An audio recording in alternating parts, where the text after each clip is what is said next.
अधिक मास महात्म्य अध्याय 22. श्री गणेशाय नमः. श्री सरस्वते नमः. श्री सद्गुरुभ्यो नमः. अधिक मासाच्या या 22व्या अध्यायात ब्राह्मण सेवेचे सामर्थ्य, दानाचे महत्व आणि नियतीसमोर मनुष्य किती असहाय्य असतो याची एक विलक्षण कथा आली आहे. माहूर नावाच्या पुण्यनगरीत द्विजशर्मा नावाचा एक धर्मनिष्ठ ब्राह्मण राहत होता. त्याची पत्नी ही सद्गुणी होती. दोघेही अतिथी सेवा, दान धर्म आणि धार्मिक आचरणात सदैव तत्पर असत, परंतु त्यांना अपत्य प्राप्ती होत नव्हती. एके दिवशी नारायण नावाचा एक ब्राह्मण तीर्थयात्रा करत असता त्या नगरीत आला. द्विजशर्माने त्याचा आदरपूर्वक सत्कार केला आणि त्याला आपल्या घरीच राहण्याची विनंती केली. नारायणही तेथे राहू लागला आणि घरातील सर्व कामे मनापासून करत असे. काळ लोटला. नारायणाच्या पुण्यप्रभावामुळे वृद्धावस्थेत द्विजशर्माच्या पत्नीला पुत्ररत्न प्राप्त झाले. काही वर्षांनी त्यांना एक कन्याही प्राप्त झाली. संपूर्ण कुटुंब आनंदाने राहू लागले. पुत्राच्या जन्मानंतर 5व्या दिवशी सटवाई देवी त्याचे भविष्य लिहिण्यास आली. त्यावेळी नारायण पहारा देत होता. त्याने देवीला नम्रपणे मुलाचे भविष्य विचारले. देवी म्हणाली की हा मुलगा दीर्घायुष्य असेल, पण त्याच्या नशिबात दारिद्र्य लिहिलेले आहे.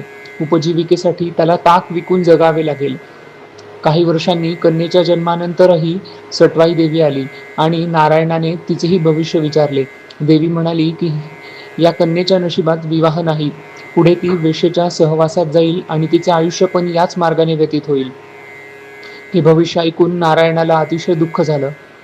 परंतु ब्रह्मदेवाने लिहिलेलं भाग्य कोणीही बदलू शकत नाही हे तो जाणून होता आणि म्हणून त्याने ती गोष्ट गुप्त ठेवली. काळाच्या ओघात द्विजशर्मा आणि त्याची पत्नी यांचं निधन झालं. दोघेही मुले लहान वयातच अनाथ झाली. नारायणाने त्यांचं संगोपन करण्याचा प्रयत्न केला, परंतु नियतीचा लेखा अटळ होता.